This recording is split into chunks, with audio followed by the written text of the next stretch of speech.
Hey everyone, wanted to jump into another couple matches with the Belo Betty decklist. Made some tweaks since my last video, so I'll show an updated decklist at the end of this, but wanted to jump right into a couple matches and show you how it works, and hopefully get some different matchups than my last video. So let's dive right in.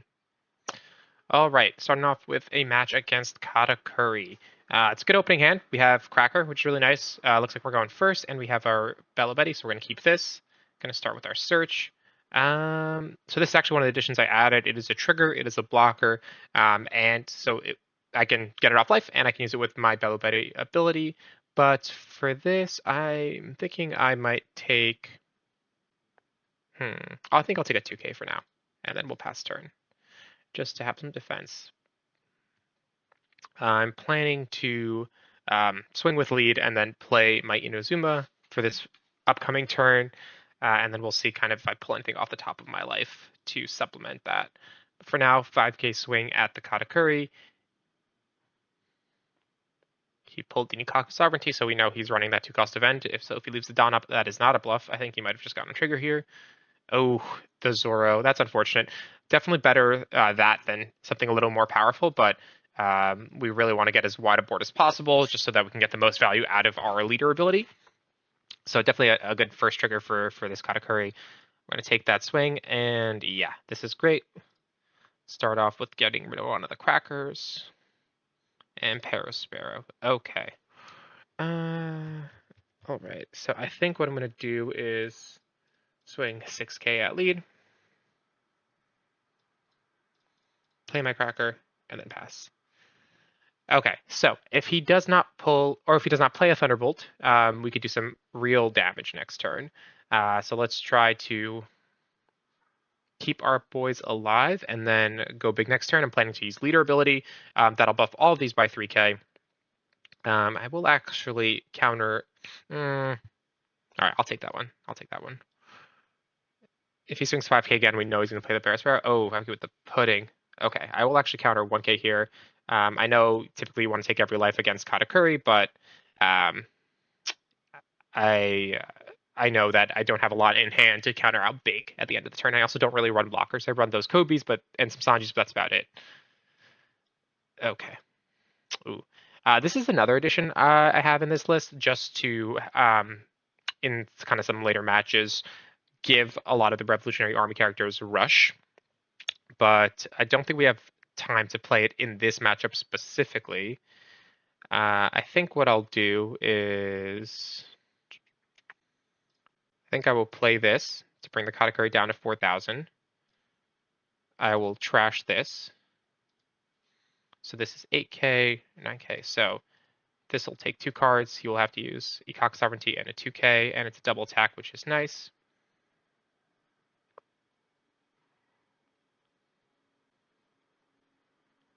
Let's see what he does.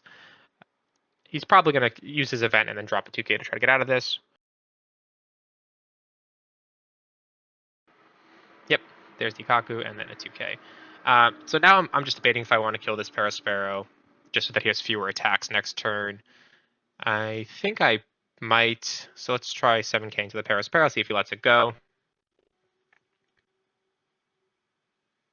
Yep, he did. He will only be at 8 Dawn next turn, so he could definitely play the 7-drop Big Mom or a Katakuri, but other than that, nothing too crazy. Let's do 7K with our leader and then 8K with our Morley. And so this Karasu like really is such a huge game changer. Just that minus 1,000 on leader completely changes how they have to counter, can completely change how you attack. So really powerful card. He actually drops the Katakuri for another Parasparrow. So we'll see where he goes. If he goes face, he might try to like clear out game this turn. We can counter out to 11K. So I feel pretty good that we survive, depending on how he splits his attacks. And then, all right, if he goes face here, oh, okay. See, this is what I love. People always forget that Katakuri or that Cracker is a 6K on opponent's turn if the Dawn is under him and he meets the less life condition. So I get to always just get a free 2K there and counter out pretty easily. I will 7-drop, yeah. So I will let that go. I don't need it. I think I win next turn. Yep, trash my top life. Yep, and he just disconnected. There was pretty much no way for him to get out of that because I would play play. I would buff all the characters. All of them are applicable for the Belo Betty effect. Put it down under Cracker, double attack, and then just go for game. So I mean, unless his bottom life was like a beige and a Sanji, two two defenders here, he was pretty much done. All right, let's jump into the next match. Okay, Belo Betty versus Sakazuki. I think this is definitely the matchup that most folks would be interested in. Obviously, Sakazuki is heavily favored to be a dominating force in the next set. I do think this is a pretty tough match, so we try to move quickly. Let's see how that goes. I'm tempted to get another Inazuma. Let's get an Inazuma. Inazuma's a great card. That ability gives us rush, so we're able to use leader ability, play Inazuma, and then kind of get the free value out of that. So let's try for that. Okay, we're gonna do 5k on this. The problem with this matchup is that Sakazuki can very easily start to clear out our board, even before we've attacked. So we don't really get a chance to build up a big board. But Sakazuki is also a 4-life leader. And so if you have some good cards off life, that can trigger and give you attackers. And if you kind of move quickly, there is like a really good shot to win this. So we're going to take this, try to get that trigger. It is a Belo Betty Searcher. Not the best, not the worst. Another brand new, so that's pretty good for us. He has not played that 4-drop Kuzan, which is, I think, right this turn, and then he does Houndblaze, so he does get one removal off on the Inazuma. Then we'll take one more, and it's a Morley. That's perfect. So let's drop the Cracker. I don't think I'll have a chance to play it.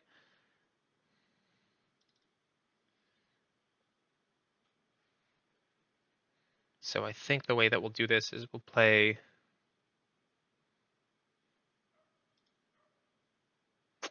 I think we'll play Karasu. We'll play Belo Betty. Let's pick up a. Let's play another Karasu. It's a great card.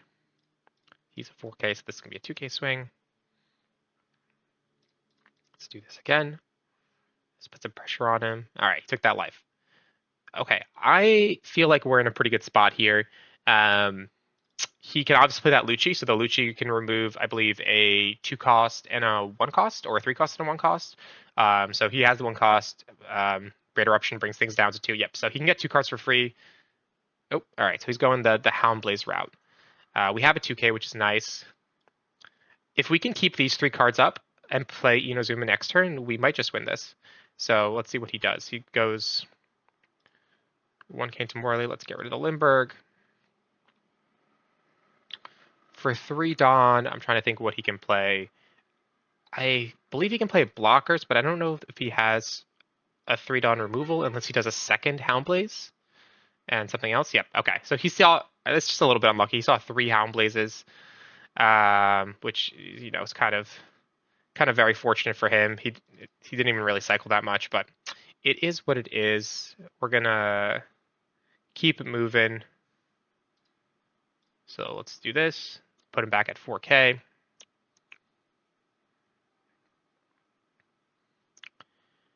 Yeah, I think we'll start doing bigger swings here. So let's just do that. So 5k. So let's do 6k. We just need to get a couple more swings in here, and then we're solid. This will be 2 2ks. All right, he is at no life. If we get something off trigger, we're feeling really good. He's probably going to try to remove this Karasu. If he doesn't play blocker, we can just swing 14k at life. So let's see. He's searching for something. 5k. There's that trigger. Let's get rid of the Kuma.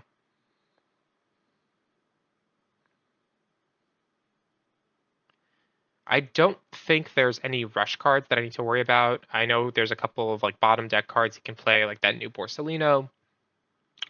I really don't think we need to worry about a 4th Houndblaze. He already cycled out 2 Mihawks, so he only has 8 Dawn anyways. Looking here.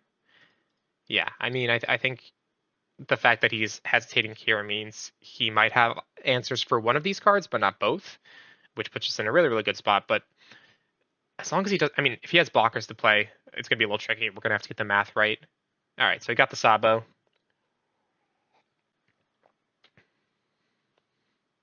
And then a Barto. Okay. 2 blockers is a little frustrating. So we have 2 options. Oh, he just disconnected. All right, well, let's talk to the options. I think there were two ways to go about this. You could do 3 attacks. I think what I was likely going to do was sacrifice the Inazuma to buff these guys for 3k each, and then do, like with the, maybe like an 11k, 11k, and or rather that 9k, 9k, and then a rest on Belo Betty. That's one option. I think an alternative option would be to not use leader ability and play Inazuma to get that 4th attack in. Probably doesn't make as much sense because you're getting much weaker attacks on Karasu and Cracker, more likely to counter out. But you do get a 4th swing from Inazuma.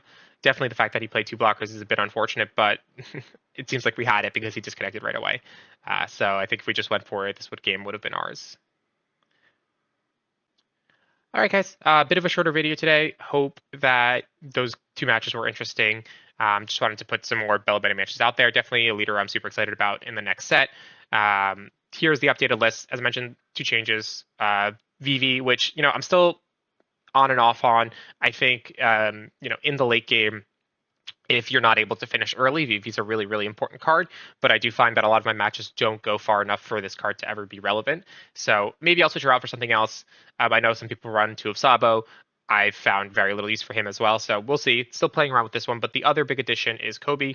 Kobe is from that film promo pack from way back in OP01. He can be played off life for free, which is great because a lot of these cards you have to trash one, which if you're trashing with leader ability and you're trashing cards off life, you're really running out of hand signs very, very quickly. So the fact that he can be played for free is great. It's got the 3k stat line, so it becomes 6k with leader ability, and he is a blocker. So worst case scenario, you put him down, and then you have another blocker to just survive one more turn.